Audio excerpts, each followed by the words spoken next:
Hi, it's Fias Taro. Hello, Libra. Okay, Libra placements. Okay, so wala si si Lucky, o 'di ba? Yan si Lucky. So, o 'di ba? Anyway, sandali. Oo. So again, yes. Before tayo mag-start, kung hindi ka pa nakakapag-subscribe, please do subscribe and hit the notification bell para lagi po tayo maging updated sa mga mangyayari pa lang. And kung may tanong po pagdating sa private reading, just message me sa akin pong FB page for more info. Yeah, ganun rin po pagdating sa ating mga charms. Okay, and yeah, iba po nating item. Okay, so yes, ito yung ating cord cutting. So ito siya. Okay, ito yung nag-aalis po ng blockages, no, sa frequency nyo. Yes, opo. So, kaya mapapansin nyo kapag may blockage ka, ang tumal, ang alat, ang bagal, walang nangyayari. So, yan po, ha? So, siya yung nagtatanggal nun, opo, nung mga yun. Okay, na nagsisilbing blockage sa energy mo.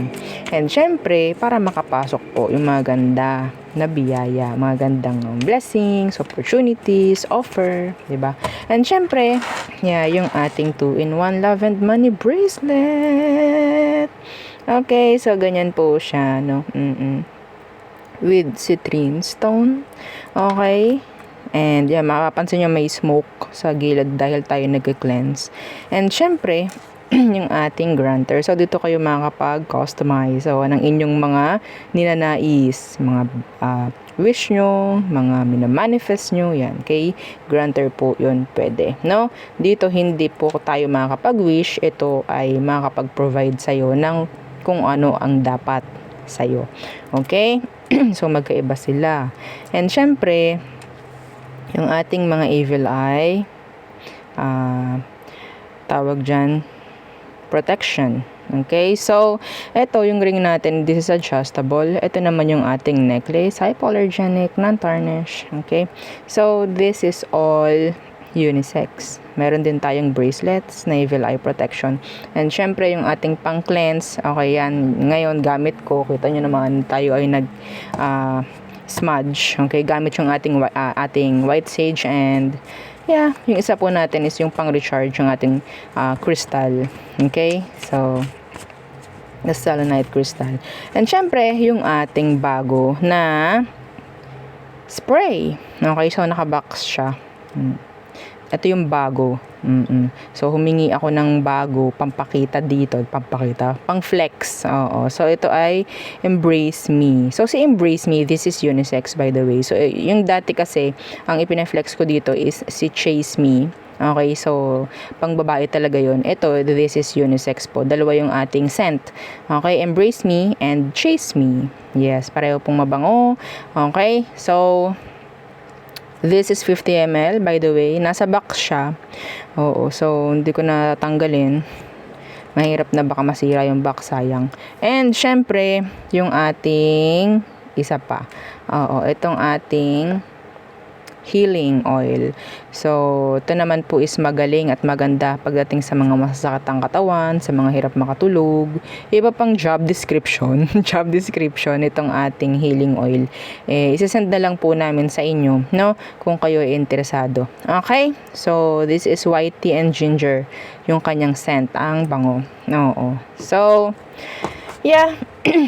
Let's start our reading. Kung meron pa pong mga ibang tanong, mag-message na lang po. Okay? So, itabi natin sila dyan. So, Libra, this is for the rest of December. The rest of December, ano pa yung mga parating? Ano pa ang mga parating? Okay. Interview. Okay, interview. So, mga specific po yan, ha? Okay? So, hindi ko na i-clarify. Kung may kailangan i-clarify, edi i-clarify natin. So, deadline this December. What else? Online selling. Okay. So, tingnan natin ano pa. Overtime. So, I think maraming gawain, no? Yung iba, 'di ba? Hired. Magka-connect yan, yung dalawang yan. Magkaka-connect. Di po ba? Sa mga naghahanap dyan ng work, pwedeng this December is matawagan ka na. And yeah, by January, siguro ikaw mag-start. Ayun ang nakukuha ko. Okay? So, iba dito, pwedeng meron kang mga side hustles, no? Dadagdagan mo pa yan. Yan. So, pagiging busy ang nakikita ko sa inyo. Okay. Wala naman ako nakikitang pangit, actually, sa energy this December pagdating sa'yo. It's like cramming. Sobrang daming gawain. Parang ganyan pa. Kesa naman sa walang ginagawa. Di po ba? Okay, so may mga bago, may mga sisimulan this December in general. Okay, so yeah, this is nice. Kung gusto nyo na mag-manifest, share the video. Ganun lang kadali. Okay, yung mga naghahanap ng work dyan, yung mga may nag-apply na. So, kung gusto nyo mag-manifest yun this December, ma-hired ka, share the video. Okay? Meron akong channeled message, gusto mo na magpalit ng employer, just share the video para mag-manifest. Okay? So, tayo na may tumungo sa sa person. Yeah, this is brief reading, short reading. Okay, the person on your mind, Libra. The Two of Pentacles, the Juggler. The Juggler. Why? The Knight of Coins.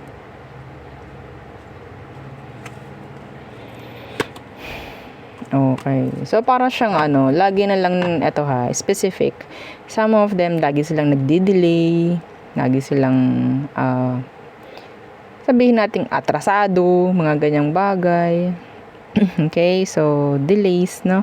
Andyan rin yung parang laging naninimbang or parang lagi kang may kaagaw. Parang ganyan. Kaya, some of you may kaagaw ka. Yeah, kaya hindi niya maibigay sa'yo like all kung anong dapat i-offer. Yeah, the Knight of Coins. Could be an earth sign. Taurus, Virgo, Capricorn.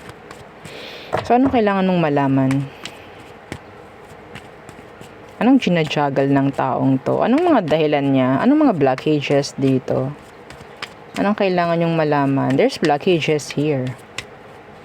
Hindi kasi umuusad Ayan hindi umuusad yung situation yun ng person mo. Hindi umuusad. So, ano bang meron sa inyo? See? Strength. There's black. May black. Could be a Leo. The Nine of Swords.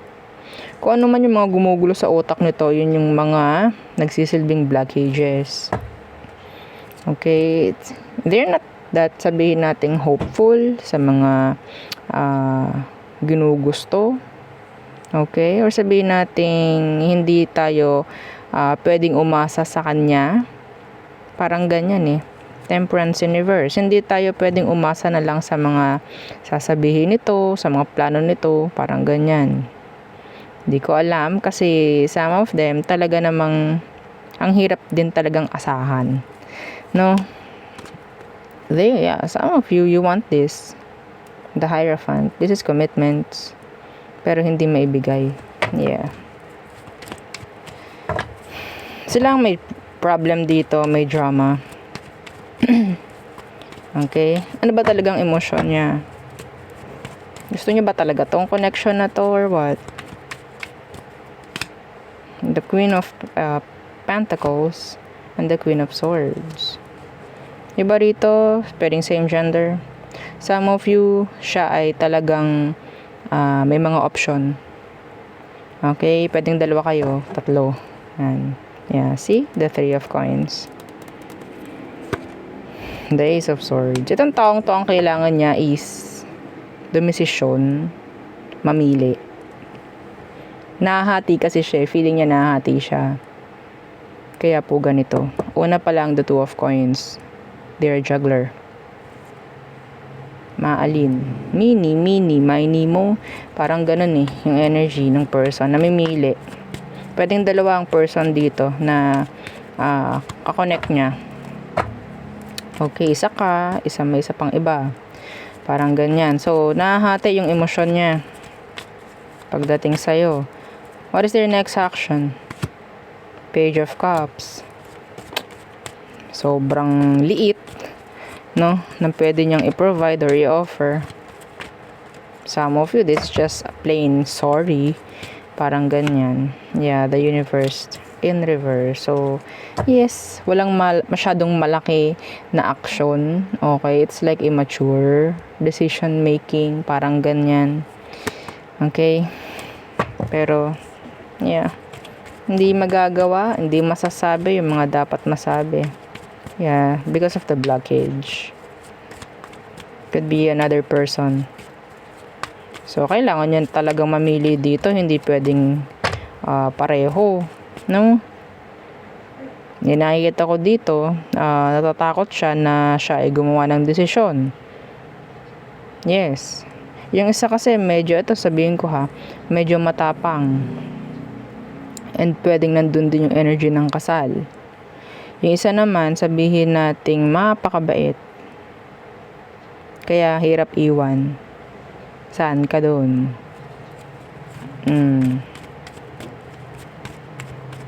Some of them, alam nila na hindi ka nila dapat alisin. I don't care kung ikaw yung iba. Okay? Pero alam ng taong to na hindi ka dapat alisin. Mahirap yun, no? They're indecisive. So, anong outcome nyo? The Three of Wands. So, nandyan pa rin yung paghihintay. The Wheel of Fortune. Paghihintay sa mga pwedeng hintayin pa. Sa mga pwedeng asahan pa. Gugulong at gugulong. No? Ang, alin? Gulong ng palad. Oo. So, hindi naman palaging nandyan kayo sa sitwasyon na yan. Pero, yung tanong, hanggang kailan? Diba? Ang dami pa rin yung sabihin nating pagdaraanan. Sa totoo lang. Anyway, so, yun ang nakikita ko sa inyo. So, tayo tumungo sa all signs. For you, Libra. Okay.